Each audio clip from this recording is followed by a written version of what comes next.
Bismillahirrahmanirrahim. Assalamu alaikum warahmatullahi wabarakatuh. We are in the third term of the session. We pray Almighty Allah see us through the session. The first topic for this term in geography is action of running water. Running water is referred to as rivers, and it's the most important. It's one of the most important agents of denudation. Just like we have the ice, we have the wind, we have the wave action. We have the running water too, which is a river. And rivers involved in three processes. What are these processes? We have the deposition, erosion. River erode at the upper course of a river. River transports, that is transportation at the middle course, and at the lower course we have the deposition. These are the three processes in which rivers are involved during its action. Then, before we look at that, we are going to look at the terms associated with river. The technical term associated with river. One, source of river or river course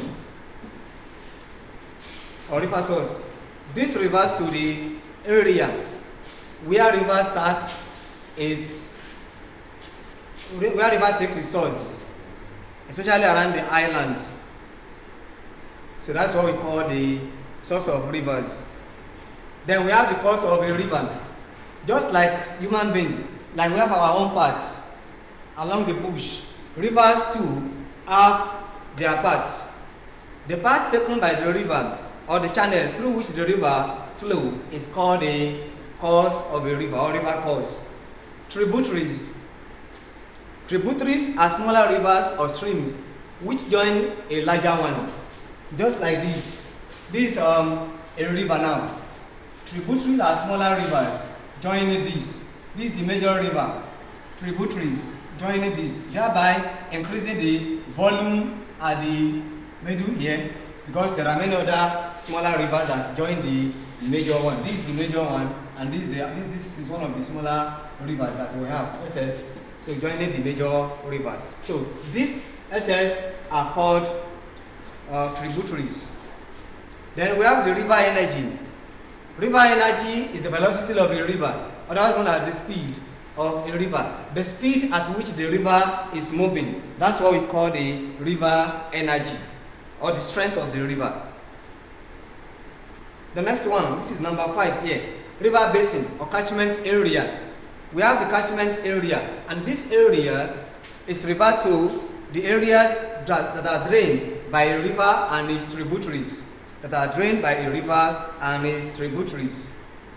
Then we have the river regime.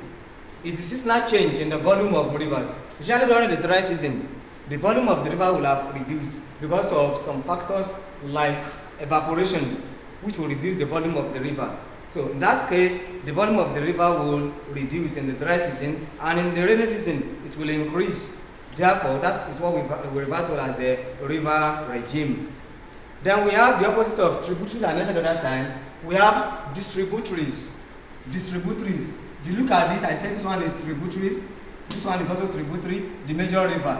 Now we have the major river moving and branching at the river mouth.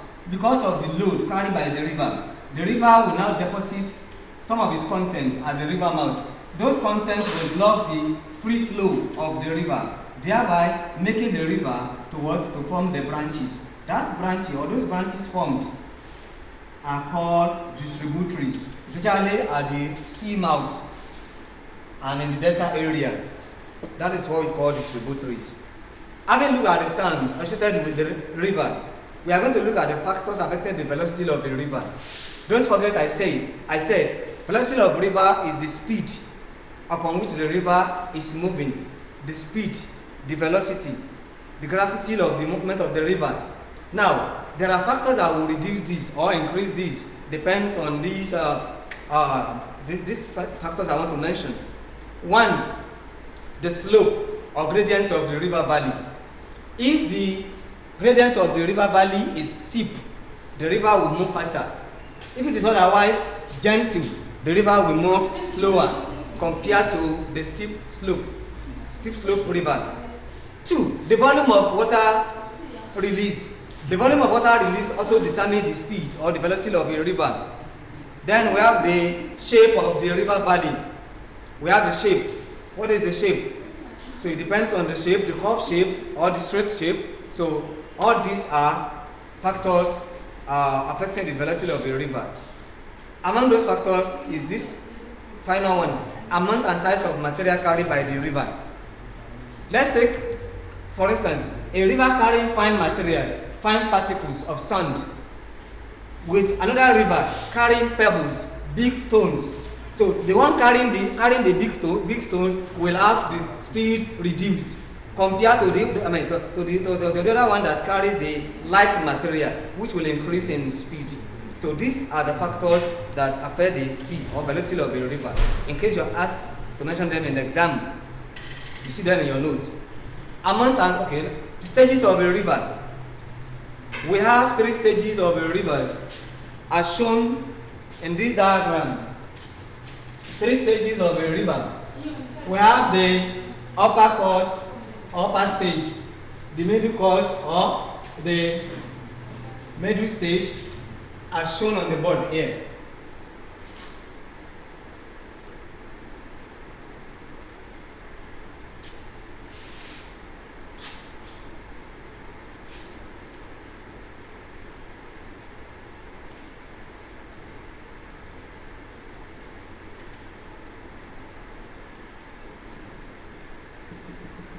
We have the ocean here.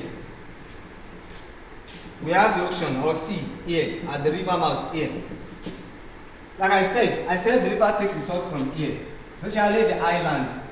This is the source. It starts flowing. This is the upper course. Upper course. This upper course is otherwise known as youthful stage of a river. It is called the youthful stage of a river because it is the beginning. It marks the beginning or the starting of the flowing of a river.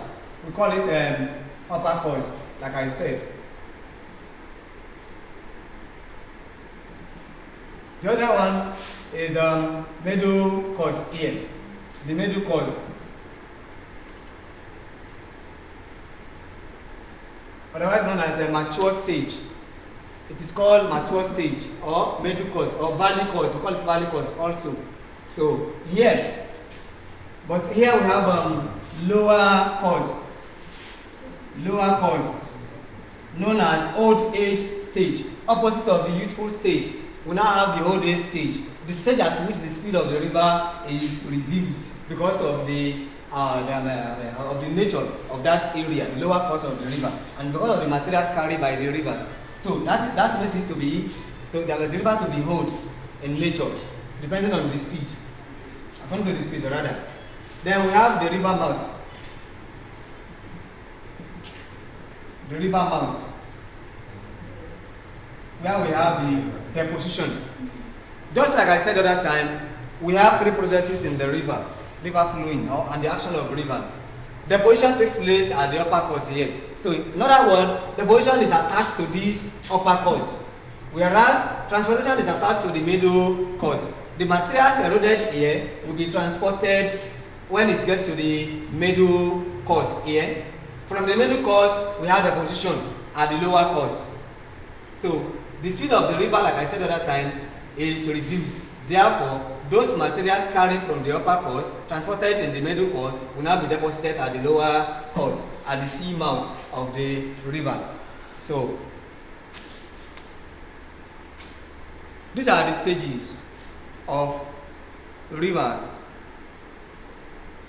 You see them in your notes. Then we have the characteristics of upper course of a river. What are those things that can be found at the upper course of the river here? The upper course shown on the board here.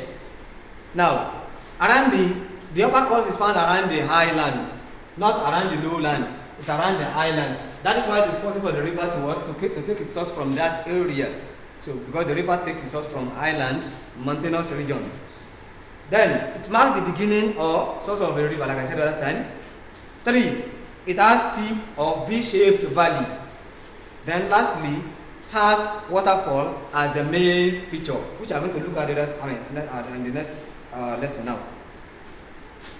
So Out of these characteristics of the feature that we have at the upper course, we now take waterfall as a case study, as an example here. It's one of the important features of the rivers. A waterfall is a feature of the upper course of the river. Examples of waterfall in the world are Victoria Falls, Kua Falls, Erenjesha Falls, Gurara Falls, and so on and so forth. Then we look at the formation of waterfalls. You see the diagram attached to that in the video. Waterfall is formed when a bar of resistant rocks lie across a valley. A bar of resistant rocks lies across a valley. You see those bars of resistant rocks alternately, it is arranged. We have the soft rocks, the hard rocks, and so on and so forth in that diagram. So that results to the waterfall. Waterfall formed when a bar of resistant rocks lies across a river valley. The water undercuts the soft rocks, leading to the receding of water upstream and formation of plunge pool. We have what we call the plunge pool. You see that plunge pool there? That is where the fall is dropping, thereby digging that area. Because that area is deep, that is what it is called a plunge pool. So you may be asked in the exam to draw the plunge pool or to draw the waterfall. There is no way you will draw either without the other one.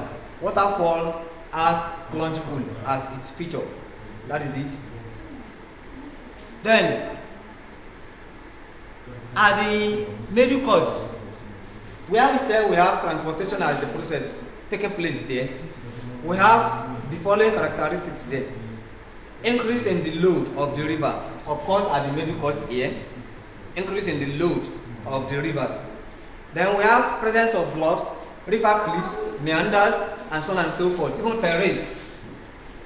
Then we will now take meander as a case study of a feature under the middle course. In case you are asked to draw the meander, that diagram is also attached to the visual lesson. Meander is a feature of the middle course of a river, which is formed when rivers are unable to flow straight because of low gravity, low speed, sluggish movement of water. Like I said, you see the diagram. The characteristics of lower course. One, at the lower course here, we have deposition of materials. Don't forget, I said at the upper course, we have the erosion. At the middle course, we have transportation. At the lower course, we have deposition. That is one of the features or characteristics there. Then we have the speed reduction. At the lower course, the speed is reduced. Why? Because of the load carried by the rivers. So those loads will have reduced the movement and the speed of the river. That leads to the deposition, and that causes the deposition, like I said. Then we have active lateral erosion. Active lateral erosion occurs. The floor and probably the side of the river bank is also eroded. Features of lower course of the river. We are now at the lower course. What do we have there? We have the floodplain and we have the levees. The floodplain. But we are going to look at levees as a case study to save our time. So the levee, as the river flows, it continues to deposit some of its materials. It continues to deposit some of its materials on its banks when it is in flood. So those deposited materials will now raise the bank of the river. The raised bank is what we call the levee. The diagram is there for you. You see the diagram of levee in your notes. In the lesson. But I would like you to do this. You read data and types of data that we have. I will not mention them. You read it. As time goes on, I will ask questions on it, maybe in our subsequent assignment or homework. So read data, the types of data that we have, so be able to mention the examples of those, each type of the data. Finally, your homework is this. Discuss the mode of formation of oxbow lake as one of the features of lower course of rivers. Don't forget I said we have the floodplain as one of the features of the lower course here. We have the levee, which is explained grammatically in your notes. Again, I would like you to add this by doing it yourself. Discuss the formation of Oxbow Lake, because it's another feature of the lower course of the river. Assalamu alaikum warahmatullahi wabarakatuh.